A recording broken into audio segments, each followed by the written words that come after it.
بسم اللہ الرحمن الرحیم السلام علیکم ورحمۃ اللہ وبرکاتہ۔ دوستو، پیاز ایک چبھنے والی غذا اور صدیوں سے کاشت ہونے والی سبزیوں میں سے ایک ہے۔ اسے اطباء اور غذائی ماہرین ایک منفرد قسم کی غذا قرار دیتے ہیں جو پکوان کا ذائقہ بہتر بنانے اور کھانوں کو محفوظ کرنے میں بے مثال ہے۔ پیاز 2 سال رہنے والی بوٹی ہے، تاہم اسے ہر سال کاشت کیا جاتا ہے۔ اس کے تمام حصے کاٹنے یا کچلنے پر تیز بو پیدا کرتے ہیں۔ اس کی جڑیں محض سطحی سی ہوتی ہیں، نباتات کی طرح گہری نہیں ہوتی۔ پودے کی بنیاد پر ایک چھوٹا سا تنا بتدریج اپنا حجم گولائی میں بڑھا لیتا ہے اور نشوونما پاتے ہوئے بلب یا گٹے کی صورت اختیار کر لیتا ہے۔ اسی کو ہم کھاتے ہیں۔ پیاز کے پتے لمبوترے، چپٹے، سیدھے، لکیردار اور کھوکھلے ہوتے ہیں۔ پتوں کی بنیاد ہی میں پیاز کا گٹا یا بلب بنتا ہے۔ پیاز کا پھل کروی ہوتا ہے۔ ماہرین طب کا خیال ہے کہ اس کا اصل وطن وسطی ایشیا اور غالباً ایران و پاکستان کا خطہ ہے۔ یہ زمانے قدیم سے مشرق وسطیٰ اور ہندوستان میں کاشت کیا جا رہا ہے۔ قدیم مصر میں یہ ایک مقبول غذا تھی، جہاں اس کا تذکرہ ان اہرام کے کتبوں پہ درج ہے جن میں 3200 سال قبل مسیح پرانی ممیاں پائی گئیں۔ پیاز کا ذکر بائبل میں بھی موجود ہے۔ جب حضرت موسیٰ علیہ السلام اسرائیلیوں کو مصر سے نکال کر کنعان کی سرزمین کی طرف لے جا رہے تھے تو اپنی مشکلات کے دوران بنی اسرائیل نے پیاز کو یاد کیا جو انہیں مصر میں میسر تھا۔ 430 قبل مسیح میں بابائے طب بکرات سے لے کر جدید دور کی طبی تحریروں میں بھی پیاز کا ذکر چلا رہا ہے۔ پیاز پودوں کے خاندان سوسینا سے تعلق رکھتا ہے۔ لہسن اس کا قریبی رشتہ دار ہے۔ یہودیوں کو پیاز اس قدر عزیز تھا کہ انہوں نے اسی کی نسبت سے اونین نام کا شہر آباد کیا۔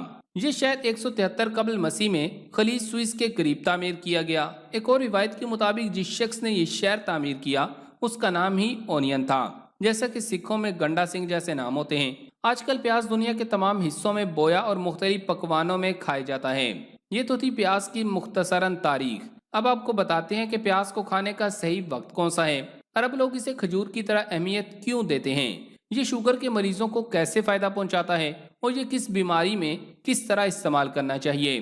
تو آگے بڑھنے سے قبل آپ سے گزارش ہے کہ اس ویڈیو کو لائک کریں، اور اگر ابھی تک آپ ہمارے چینل اردو لیب کا حصہ نہیں بنے تو اردو لیب کو سبسکرائب کر کے گھنٹی کا بٹن ضرور دبا دیں۔ دوستو، پرانے وقتوں کی بات ہے کہ گاؤں کا ایک جوان آنکھوں کے مرض میں مبتلا ہوا۔ آہستہ آہستہ دھندلاہٹ بڑھتی گئی اور وہ اندھا ہو گیا۔ بہت علاج کروائے لیکن بینائی واپس نہ آئی۔ گھر میں ایک تقریب تھی، چنانچہ دیگ پکانے کا انتظام کیا گیا۔ دیگ کے پاس 5-7 سیر پیاز رکھ دی گئی کہ ان کو چھیل کر کاٹ دو۔ اس نوجوان نے بھی پیاز چھیلنی شروع کر دی تو اس کی آنکھوں اور ناک سے پانی بہنے لگا۔ تھوڑی دیر بعد اسے ایسا لگا کہ اس کے دماغ کا بھاری پن آہستہ آہستہ ختم ہو رہا ہے، دھند چھٹتی جا رہی ہے، اسے دھندلا دھندلا نظر آ رہا ہے۔ وہ پیاز اور تیزی سے کاٹنے لگا۔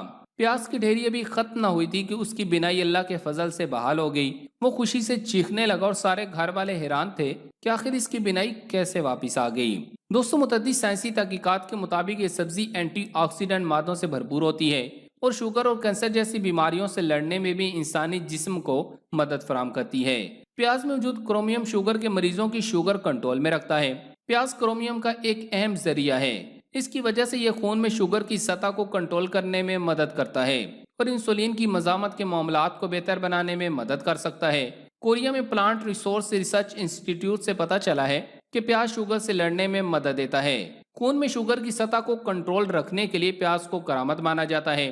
پیاز میں ایسے کمپاؤنڈز پائے جاتے ہیں جو شوگر کی تمام علامات کو ختم کر دیتے ہیں۔ سرخ پیاز میں فائبر کی تعداد زیادہ ہوتی ہے۔ فائبر کسی بھی قسم کے کھانے کو دیر سے ہضم کرتا ہے اور یہی وجہ ہے کہ فائبر ہماری صحت کے لیے بہت ضروری ہے، کیونکہ کھانے کو ہضم کرنے کے لیے خون میں موجود شوگر حرکت میں آتی ہے، جس سے بلڈ شوگر لیول مستحکم رہتا ہے۔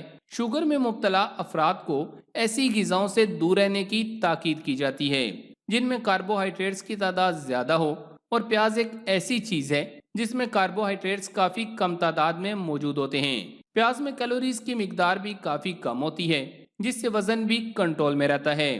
دھیان رہے کہ پیاز کو صحیح انداز میں پکایا جائے، جبکہ بہت زیادہ تیل کے استعمال نہ کیا جائے۔ یہ قوت دفاع بڑھانے میں بھی انتہائی مفید ثابت ہوتا ہے، لیکن سوال یہ ہے کہ اسے دن میں کس وقت کھانا چاہیے کہ یہ فائدہ پہنچائے، کیونکہ اگر یہ غلط وقت کھا لیا جائے تو یہ فائدے کی بجائے نقصان بھی پہنچا سکتا ہے۔ ماہرین طب کا کہنا ہے کہ قوت دفاع کو بڑھانے کے لیے پیاز کے استعمال دوپہر کے کھانے کے ساتھ کرنا چاہیے، اور اگر اس کا باقاعدگی سے استعمال کیا جائے تو مردوں کو کسی قسم کی ادویات کا سہارا نہیں لینا پڑے گا اور ازدواجی زندگی میں بھی کسی قسم کی شرمندگی نہیں اٹھانی پڑے گی، جبکہ بعض اطباء مریض کی کنڈیشن دیکھتے ہوئے اسے خالی پیٹ بھی استعمال کرواتے ہیں۔ ماہرین طب کا کہنا ہے کہ کچھ ایسے اوقات بھی ہیں جن میں پیاز کے استعمال صحت کے لیے انتہائی مضر ہے۔ پیاز کو صبح یا شام کے وقت استعمال نہیں کرنا چاہیے، خاص طور پر رات کو، کیونکہ اس وقت اس کا استعمال قوت باہ کو کم کرنے کا باعث بنے گا۔ شام کے وقت پیاز کھانا مردوں کے لیے انتہائی خطرناک ہے، لہذا رات کے کھانے میں سے ہاتھ بھی نہ لگائیں۔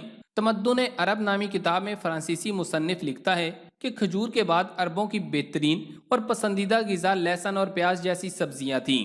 اسی طرح شہنشاہ ہمایوں حقے کا شوقین تھا۔ طبیبوں نے تمباکو کے مضر اثرات سے بادشاہ کو محفوظ رکھنے کے لیے یہ نسخہ ایجاد کیا کہ حقے میں استعمال ہونے والے تمباکو کو پیاز کے عرق میں بھگو دیتے تھے، اور روم کے بادشاہ نیرو کے بارے میں مشہور ہے کہ وہ اپنی آواز کو بہتر بنانے کے لیے پیاز کھایا کرتا تھا۔ پیاز کے فوائد میں اطباء نے ضخیم کتابیں لکھی ہیں، یہاں تک کہ طب نبی صلی اللہ علیہ وآلہ وسلم کے ماہر ڈاکٹر خالد غزنوی اپنی کتاب طب نبی صلی اللہ علیہ وآلہ وسلم اور جدید سائنس میں پیاز کے فوائد پر درجن بھر صفحات لکھنے کے بعد لکھتے ہیں کہ ہمارے ہر کھانے میں پیاز کا استعمال کیا جاتا ہے، لیکن اس کے باوجود لوگوں میں ہر قسم کی بیماریاں پائی جاتی ہیں، جس سے یہ ثابت ہوتا ہے چونکہ نبی کریم صلی اللہ علیہ وآلہ وسلم اسے ناپسند کرتے تھے، اور جسے نبی کریم صلی اللہ علیہ وآلہ وسلم پسند نہ کرتے ہوں اس چیز کا کوئی فائدہ نہیں ہو سکتا۔ اس بارے میں تو اللہ ہی زیادہ بہتر جانتا ہے، البتہ میں آپ کو کچھ احادیث سنا دیتا ہوں جس سے یہ ثابت ہوتا ہے کہ نبی کریم صلی اللہ علیہ وآلہ وسلم نے بھی پیاز کو تناول فرمایا ہے۔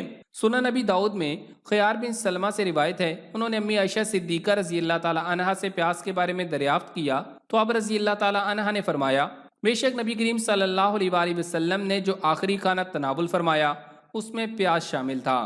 حضرت عطا بن معاویہ بن قرہ رضی اللہ تعالیٰ عنہ اپنے والد سے روایت کرتے ہیں کہ نبی کریم صلی اللہ علیہ وآلہ وسلم نے ان دونوں درختوں یعنی لہسن اور پیاز سے منع فرمایا ہے، اور فرمایا ہے جو انہیں کھائے وہ ہماری مسجد کے قریب ہرگز نہ آئے، اور فرمایا کہ اگر تمہیں اسے ضروری کھانا ہو تو اسے پکا کر انہیں مار دو، یعنی ان کی بدبو کو پکا کر زائل کر کے پھر کھاؤ، یعنی پیاز اور لہسن۔ ان حدیث مبارکہ میں کچا پیاز اور لہسن کھانے کے بعد مسجد سے الگ رہنے کا حکم ہے، کیونکہ پیاز اور لہسن کھانے کے فوراً بعد منہ سے بدبو آتی ہے۔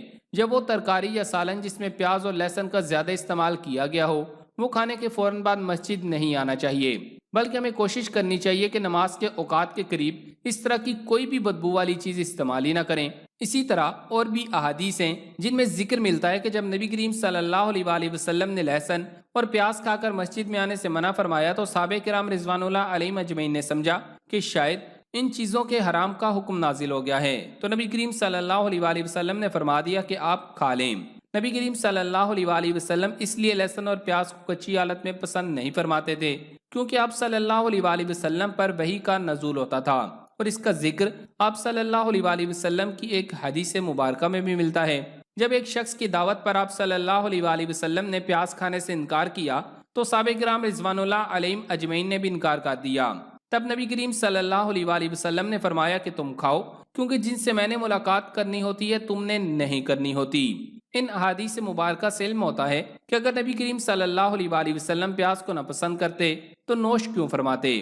نبی کریم صلی اللہ علیہ وآلہ وسلم پیاز کو بدبو کی وجہ سے کچی حالت میں کھا کر مسجد آنا پسند نہیں فرماتے تھے، باقی خود بھی کھاتے تھے اور صحابہ کرام رضوان اللہ علیہم اجمعین کو بھی کھانے کا حکم دیتے تھے۔ اس لیے اسے صحیح وقت میں بے فکر ہو کر کھائیں، کیونکہ یہ فوائد سے مالا مال سبزی ہے۔